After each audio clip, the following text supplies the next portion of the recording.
पूंजीवाद की, मतलब धर्म का पूंजीवाद से क्या रिलेशन है।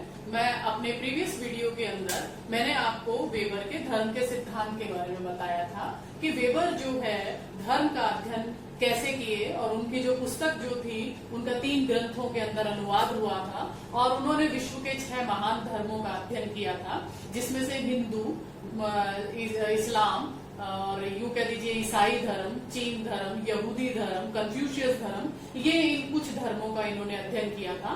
आज हम उन्हीं से ही उसको आगे चलते हैं और वेबर का जो एक बौद्धिक दृष्टिकोण है उस बौद्धिक दृष्टिकोण के बारे में हम बात करेंगे। साथ ही साथ हम बात करेंगे कि वेबर ने धर्म और पूंजीवाद को कैसे इंटर रिलेटेड किया है। वेबर ने ये बताया है कि पूंजीवाद जो है कहां पर ज्यादा विकसित हुआ, इस चीज को हम इसके अंदर पढ़ेंगे और पूंजीवाद के विकास में धर्म कितना सहायक है, इन बातों को हम आज इसके अंदर देखेंगे। तो यदि हम वेबर के धर्म के समाजशास्त्र को देखें तो इन्होंने जब विश्व के 6 महान धर्मों का अध्ययन किया और उस धर्म के अंदर 6 धर्मों के अंदर जो है उनका देखने का केवल एक ही उद्देश्य था कि आर्थिक विकास जो है वो धर्म जो है वो आर्थिक विकास को किस तरीके से प्रभावित करता है, उसी पर ही हम बात करेंगे। वेबर ये कहते हैं कि धर्म को मानना मतलब ये नहीं होता है कि आप केवल पूजा पाठ और कर्म कांड पे विश्वास करें। वो ये मानते हैं कि मनुष्य अपनी आजीविका को कमा रहा है, अपने बच्चों का पालन पोषण कर रहा है, अपने परिवार का पालन पोषण कर रहा है। इट मीन्स कि वो अपने धर्म को निभा रहा है। मतलब वेबर के धर्मों के अध्ययन का जब उन्होंने तुलनात्मक अध्ययन किया तो उन्होंने इसके अंदर पाया कि उन देशों के अंदर पूंजीवाद जो है वो अधिक विकसित हुआ जहां पर धर्म का प्रभाव कम था, या यूं कह दीजिए कि जहां पर धर्मांधता नहीं थी, अंधविश्वास नहीं था, उन देशों के अंदर पूंजीवाद का विकास अधिक हुआ। एक औसत अनुयायी को धर्म निरपेक्षता की नीति अपनानी चाहिए, वेबर ऐसा मानते हैं। वेबर ने एक और भी अध्ययन किया, उसमें ये पाया कि समूह की एक्टिविटी जो होती है, समूह की जो क्रियाकलाप होते हैं वो भी धर्म को प्रभावित करते हैं। साथ साथ उन्होंने एक ये चीज भी देखी कि विभिन्न सभ्यताओं का धर्म के विकास में कितना योगदान रहा है, तो उसी को हम अध्ययन करेंगे। सबसे पहले हम बात करते हैं ईसाई धर्म की। वेबर ने ईसाई धर्म का अध्ययन किया और ईसाई धर्म के अंदर 2 प्रकार के संप्रदाय पाए जाते थे। एक तो था कैथोलिक, ठीक है, और दूसरा था प्रोटेस्टेंट, ठीक है। ये दोनों धर्म जो है वो वेबर ने देखा कि जो कैथोलिक धर्म के जो लोग थे वहां पर पूंजीवाद का विकास कम हुआ और जहां पर प्रोटेस्टेंट धर्म के लोग थे वहां पर पूंजीवाद का विकास जो है वो अधिक हुआ। फिर बाद में उन्होंने इसके कारण भी बताए, क्योंकि कैथोलिक धर्म जो है वो एक प्राचीन धर्म था और इसके अंदर अंधविश्वास और इसके अंदर कर्म कांडों का विशेष महत्व था और ये लोग जो हैं वो केवल ईश्वरीय शक्ति को महत्व दिया करते थे, वही इनके लिए सबसे अधिक हुआ करती थी। और प्रोटेस्टेंट धर्म जो है वो अपने काम को महत्व देते थे। अभी देखिए मैं आपको बताती हूँ कि पूंजीवाद का जो विकास है वो कौन सी नीतियों के अंदर ईसाई धर्म में हुआ और प्रोटेस्टेंट धर्म के अंदर ही क्यों हुआ, दूसरे धर्मों के अंदर क्यों नहीं हुआ, तो वो उसके लिए कारण देते हैं। ये देखिए मैं आपको प्रोटेस्टेंट धर्म की कुछ नीतियां बता रही हूँ कि पहली बात तो प्रोटेस्टेंट धर्म के लोग ये मानते थे कि कार्य ही पूजा है, वर्क इज वर्शिप। मतलब वो ये कहते हैं कि यदि हमको जो कार्य मिला है या हमको जो बिजनेस करना है या हमको जो पढ़ाई करनी है या हमको जो भी कार्य दिया है, यदि हम वो सही समय पर कर रहे हैं, इट मीन्स हम अपने धर्म का निर्वहन कर रहे हैं, हमें कुछ और करने की जरूरत नहीं है, हमें मंदिरों में जाने की, कर्म कांड करने की कोई आवश्यकता नहीं है, जो कि कैथोलिक धर्म के लोग मानते थे। ये प्राचीन धर्म भी है कैथोलिक धर्म।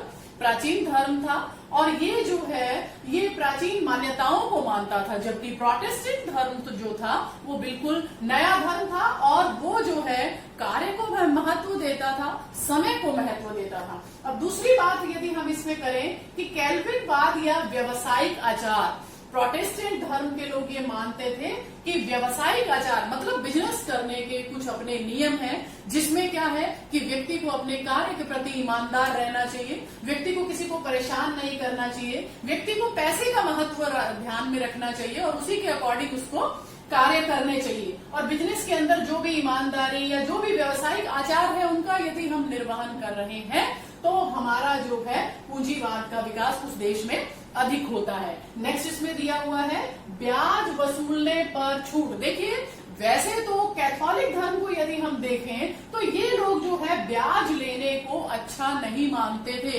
ये कहते थे कि यदि आप किसी को उधार दे रहे हैं तो यदि वो आपकी उधार चुका देता है दैट्स ऑल, किंतु उसके ऊपर जो है आपको ब्याज नहीं लेना चाहिए। जबकि प्रोटेस्टेंट धर्म के लोग ये मानते हैं कि ब्याज वसूलने पे छूट होनी चाहिए, जिसको मान लीजिए हम अपना पैसा दे रहे हैं, यदि हम उस पैसे, क्योंकि वो पैसा उसके काम आया है, तो यदि हम उस पैसे की एवज में हम उससे इंटरेस्ट ले रहे हैं, ब्याज ले रहे हैं, तो कोई बुरी बात नहीं है। तो प्रोटेस्टेंट धर्म के लोग ब्याज वसूलने को अच्छा मानते थे। नेक्स्ट शराबखोरी पर रोक। प्रोटेस्टेंट धर्म के लोग शराब को महत्व नहीं देते थे। वो कहते थे कि शराब एक ऐसी चीज होती है जो व्यक्ति को अपने कार्यों से भटकाती है, व्यक्ति को अपने उद्देश्यों से भटकाती है, तो हमेशा इस पर रोक लगनी चाहिए। और नशाखोरी पर भी वो रोक लगाने के समर्थन में थे। नेक्स्ट ईमानदारी को बढ़ाओ, मतलब यदि आपका बिजनेस आप अपनी ईमानदारी से कर रहे हैं, जो भी उस बिजनेस के रूल और रेगुलेशंस हैं उसको यदि आप फॉलो कर रहे हैं तो आपको पूंजी, आपके पास पैसा आने से कोई भी नहीं रोक सकता।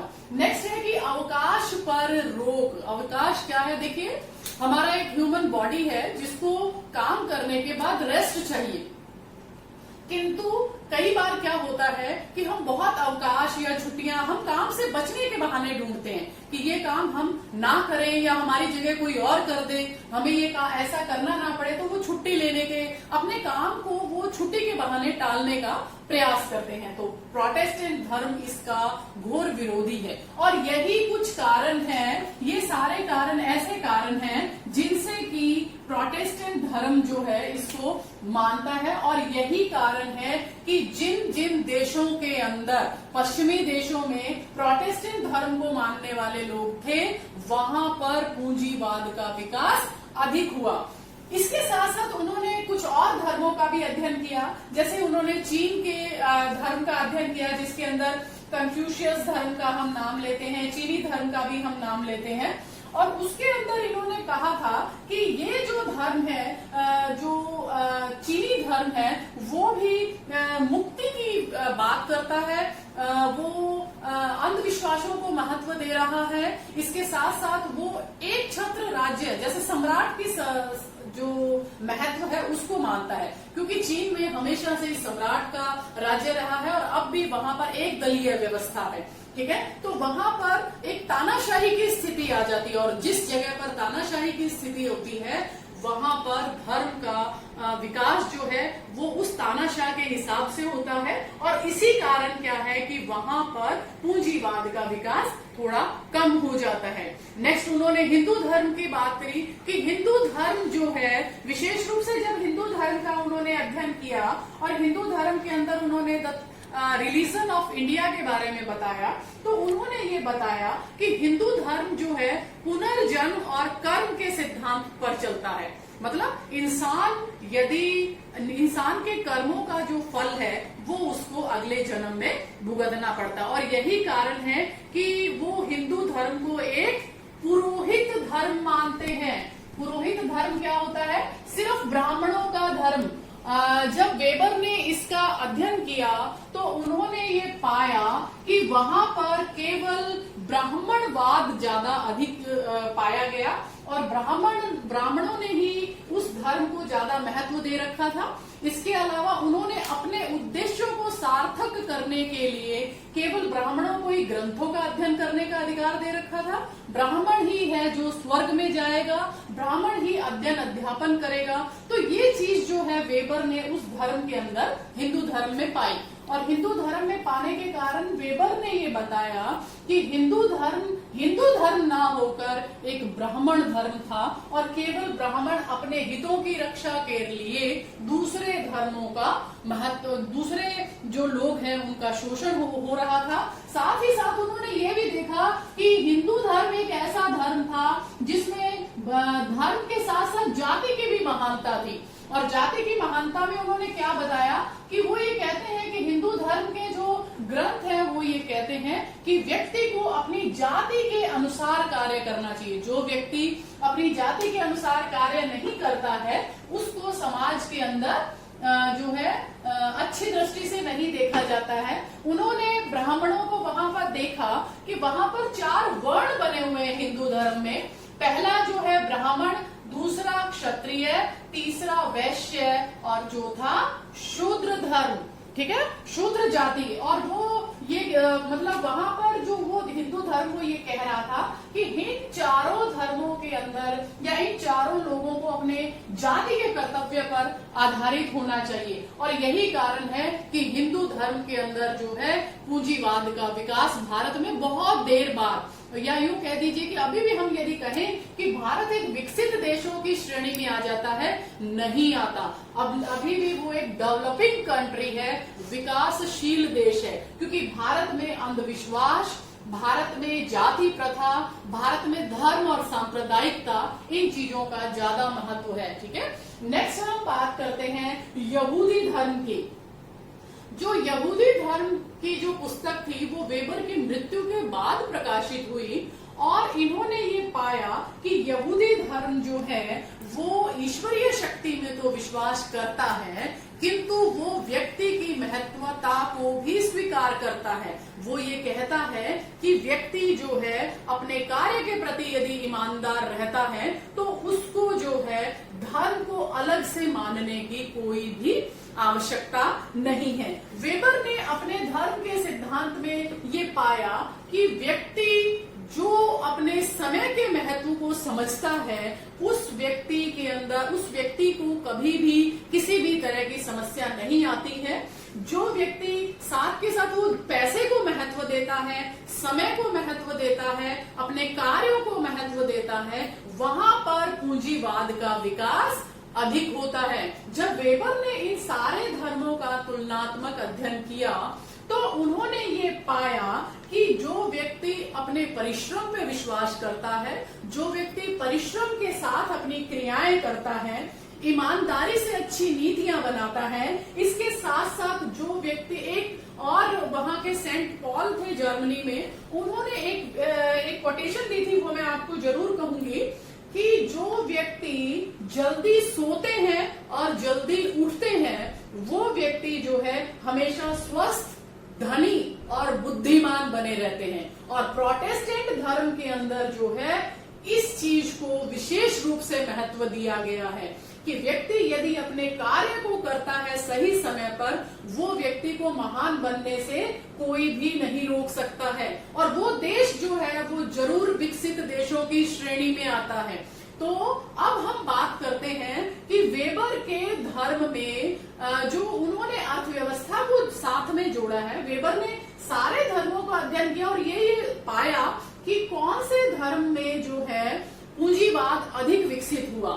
तो उन्होंने कुछ इसकी जो है विशेषताएं दी हैं। उसके अंदर मैं आपको कुछ विशेषताएं आपको बताना चाहूंगी कि वेबर ने अपने धर्म के अंदर जो है समय को महत्व दिया है, ठीक है, साथ साथ कार्यशैली को महत्व दिया है। जो आप कार्य कर रहे हो वो किस तरीके का कर रहे हो। साथ में वेबर ने इन धर्मों का तुलनात्मक अध्ययन किया तो साथ में शिक्षा को बहुत महत्व दिया है और इसके साथ साथ उन्होंने ये कहा है कि ईमानदारी से जो व्यक्ति कार्य करता है वहां पर पूंजीवाद जो है वो जल्दी विकसित होता है। ठीक है। नेक्स्ट जो है, जो व्यक्ति अपने कार्यों को महत्व देता है, समय का जो है वो ध्यान रखता है, समय को विशेष रूप से ध्यान रखता है और समयानुसार टाइम मैनेजमेंट आप लोगों ने पढ़ा होगा कि समय जो है वो कभी भी किसी का इंतजार नहीं करता है, समय जाता रहता है और हम जो है अपने कार्य को छोड़ जाते हैं। एक जो है टालने की प्रवृत्ति, वेबर ने जब देखा, धर्मों का अध्ययन किया, तो उन्होंने पाया कि यदि हम किसी कार्य को बार बार कि चलो कल कर लेंगे, परसों कर लेंगे, अगले दिन कर लेंगे, तो इसको क्या कहते हैं? कार्य के प्रति उदासीनता। ठीक है। जब हमारी कार्य के प्रति उदासीनता होगी तो हम कोई भी कार्य जो है वो सही समय पर नहीं कर पाएंगे और यही हमारे विकास में, यही तो है जो वो व्यक्ति के विकास में बाधा पहुंचाते हैं और यही जो है वो देश के विकास में बाधा पहुंचाते हैं। तो यदि हमें अपने वेबर ने ये पाया अपने अध्ययन में कि यदि हम इन चीजों को महत्व देंगे, किनको? समय को, कार्यशैली को, शिक्षा को, ईमानदारी को और कार्य के प्रति हम अवेयर रहेंगे, तो हम इसके साथ साथ जो है यदि हम समय पर कार्य करेंगे तो ये सारी चीजें यदि हम करेंगे तो उसके लिए, उसमें जो है पूंजीवाद का विकास उन देशों में अधिक होगा। और साथ साथ में हमें धर्म को पूर्णतया ना मानकर हमें धर्म निरपेक्षता को मानना है। धर्म निरपेक्षता क्या होती है? सभी धर्मों को जब हम समान महत्व देते हैं और उन धर्मों में से कौन सी बात अच्छी है उनको हम एक्सेप्ट करें। वेबर ये कहते हैं कि धर्म कोई भी अच्छा या बुरा नहीं होता है, हम यदि उस धर्म की शिक्षाओं को लेते हैं और समय के साथ देखते हैं कि उन शिक्षाओं का आज के समय में क्या उपयोगिता है, यदि हम इनको महत्व देके चलेंगे तो ऐसा कोई भी कारण नहीं है कि हमारा जो देश है वो विकसित देशों की श्रेणी में नहीं आ सकता। अपने कार्य को महत्व दीजिए, अपने कार्य से प्यार करिए। और वेबर ये भी कहते हैं कि कोई भी कार्य छोटा या बड़ा नहीं होता, केवल आप उस कार्य के प्रति ईमानदार रहें। जब हम ईमानदार रहेंगे तो पैसा हमारे पास अपने आप आता है। आपने सुना होगा कि पैसा जो है वो पैसा बनाता है। ठीक है। हम एक पैसे से बहुत पैसे बना सकते हैं। यदि हम एक पैसा जो है, यदि हमारे पास थोड़ी सी पूंजी है, यदि हम उसको संभाल के बैठ जाएंगे कि नहीं ये मेरा पैसा है और इसको मैं खर्च नहीं करूंगा, तो वो पैसा आपका उतना ही रहेगा। जबकि वेबर इस बात को मानते हैं कि आपका जो पैसा है आप उसको आगे बिजनेस में लगाइए, आप उसको काम में लगाइए, ताकि उस पैसे से आपको और पैसा अर्न होता है। तो एक शब्द, एक लाइन जो है, जो आप और हम सभी देखते हैं कि पैसा पैसे को खींचता है या पैसा पैसा बनाता है। तो वेबर इस कार्य के प्रति हमेशा जो है ध्यान रखते थे और साथ ही साथ वेबर ये कहते हैं कि पूंजीवाद के विकास में धर्म का सहयोग होता है, किंतु हमें जो है धर्मांधता ना मानकर हम उस धर्म के रास्ते पर चलेंगे तो हमारा देश विकसित देशों की श्रेणी में आएगा। ये कुछ ऐसे वेबर के धर्म की विशेषताएं थी जो मैंने आपको समझाई है। आशा है आपको समझ में आया होगा। धन्यवाद।